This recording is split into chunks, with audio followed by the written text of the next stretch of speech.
I know not how it is, but this peculiar expression of the eye, wreathing itself occasionally into the lips, is the most powerful, if not absolutely the sole spell which rivets my interest in woman. Romance, provided my readers fully comprehend what I would here imply by the word, romance and womanliness seem to me convertible terms. And after all, what man truly loves in woman is simply her womanhood. The eyes of Annie, I heard someone from the interior call her, Annie, darling, were spiritual gray, her hair a light chestnut. This is all I had time to observe of her. At her most courteous of invitations I entered, and passing first to an intolerably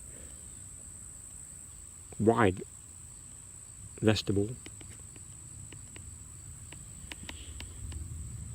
Having come mainly to observe, I took notice that to my right as I stepped in was a window, such as those in the front of the house.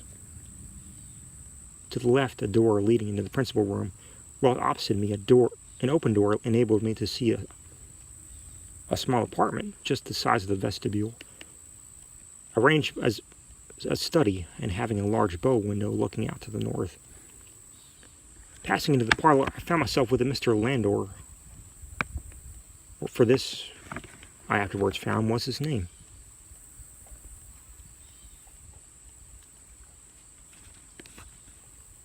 He was civil, even cordial in his manner, but just then I was more intent on observing the arrangements of the dwelling which had so interested me than the personal appearance of the tenant.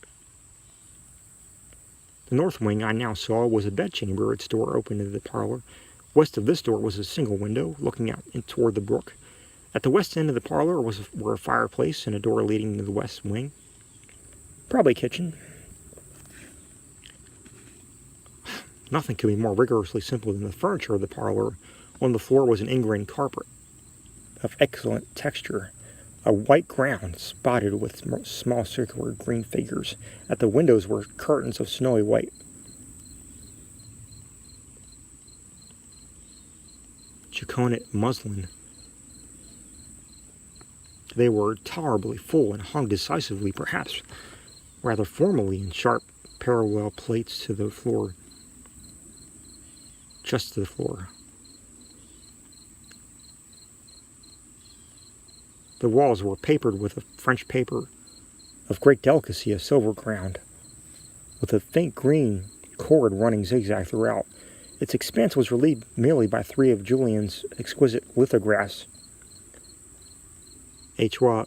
crayons, fastened to the wall without frames.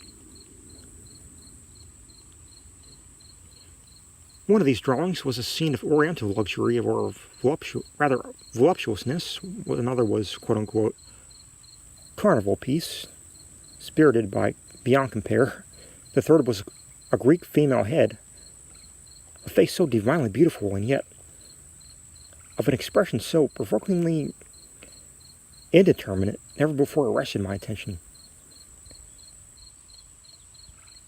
The more substantial furniture consisted of a round table, a few chairs, including a large rocking chair, and a sofa, rather settee. Its material was plain marble, painted a creamy white, slightly interstriped with green, the seed of cane. The chairs and table were, quote-unquote, to match, but the forms of it all had evidently been designed by the same brain which planned, quote-unquote, the grounds. It is impossible to conceive anything more graceful.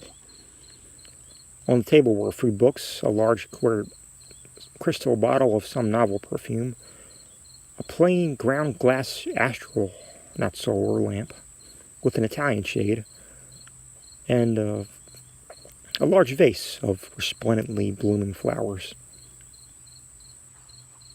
Flowers, indeed, of gorgeous colors and delicate odor, formed the sole mere decoration of the apartment. The fireplace was nearly filled with a vase of brilliant geranium.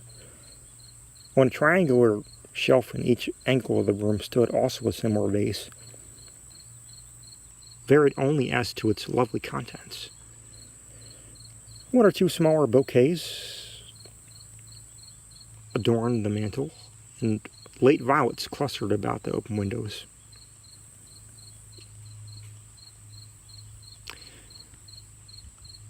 It is not the purpose of this work to do more than give, in detail, a picture of Mr. Landor's residence,